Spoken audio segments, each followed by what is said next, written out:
عقیدہ مہدویت کا ایک عنوان مرجعیت. غیبت کے ایام میں جنہوں نے مراجع تقلید کو چھوڑ دیا ان کا عقیدہ مہدویت محفوظ نہیں رہے گا. صلوات پڑھیں محمد و آل محمد.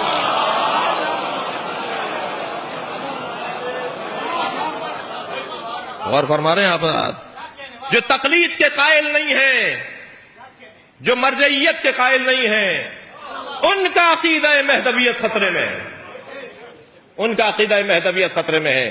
عقیدہ مہدویت کے تحفظ کے لیے ایک اور 10واں عنوان جو آج کی گفتگو میں میرے تھا وہ ہے مرجعیت کی تقویت، وہ ہے مجتہدین کی تقویت، وہ ہے ان کی اطاعت و فرمانبرداری. عزیزان گرامی غور فرمائیں گے، جس کے مزاج میں کسی کو بڑا ماننا نہ پایا جاتا ہو وہ کسی کو بڑا نہیں مانتا. مزاج بنایا جا رہا ہے. میں مرجعیت پر اور تقلید پر ایک جملہ کہہ کر، فکری ایک جملہ کہہ کر اپنے بیان کو ایک منزل دوں. ہم تو کچھ خاص عقیدے رکھنے والے لوگ ہیں نا. ان میں سے ایک خاص عقیدہ ہمارا یہ ہے کہ یہ کیسے ممکن ہے کہ پیغمبر اکرم بغیر اپنے جانشین کے اعلان کیے ہوئے دنیا سے چلے گئے ہوں.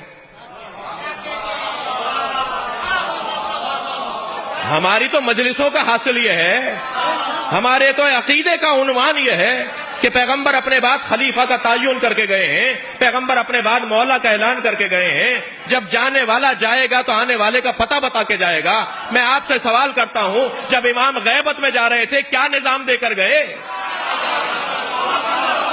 اگر مرجعیت کو نہیں مانا گیا تو اعتراض جیسا ان پر کیا جاتا ہے ہم پر بھی آ جائے گا.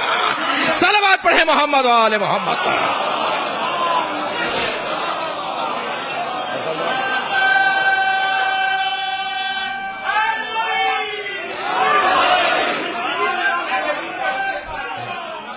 اللہم صل علی محمد و آل محمد. جو اعتراض سقیفہ پر ہے،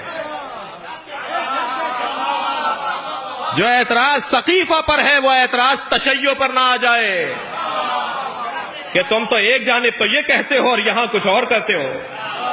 ماننا پڑے گا کہ 12واں جاتے ہوئے 11ویں نے اور 12ویں نے زیادہ تر مجتہدین کے بارے میں جو احادیث ہیں وہ 11ویں امام سے ہیں اور 12ویں امام سے ہیں. اس لیے کہ جا رہے تھے نا، ماحول بن رہا تھا نا غیبت کا. فرمایا اما الحوادث الواقعہ فرجعوا الى رواة احادیثنا. جب تمہاری زندگی میں مسائل آنے لگے تو ہمارے راویوں کی طرف رجوع کرو. آج کے زمانے میں کون ہے ائمہ کا راوی؟ ابو بصیر راوی تھے، آج آیت اللہ سیستانی راوی ہیں، آج آیت اللہ خامنائی راوی ہیں. حدیث کے راویوں کو ہی مجتہد کہا جاتا ہے، رواة احادیث ہی مجتہد ہوتا ہے. فرما رہے ہیں اگر تمہارے زمانے میں حالات، تمہارے زمانے میں تمہارے واقعات اور تمہارے معاملات جب آگے بڑھیں اور کوئی معاملہ تمہارے سامنے آئے تو فوراً الجھنا نہیں، فرجعوا، رجوع کرو. مرجع ہے فرجعوا الی رواة احادیثنا انہم حجتی علیکم. وہ ہماری طرف سے تم پر حجت ہیں. وَأَنَا حُجَّةُ اللَّهِ عَلَيْهِمْ، اور ہم ان پر اللہ کی حجت ہیں. عزیزان گرامی، عقیدہ مہدویت کا تصور، عقیدہ مہدویت کا تحفظ مرجعیت کے تحفظ کے ساتھ ہے. ہاتھ سے نکل جائے گا یہ عقیدہ، کوئی بھی آ کے اس پر نقب زنیاں کر دے گا.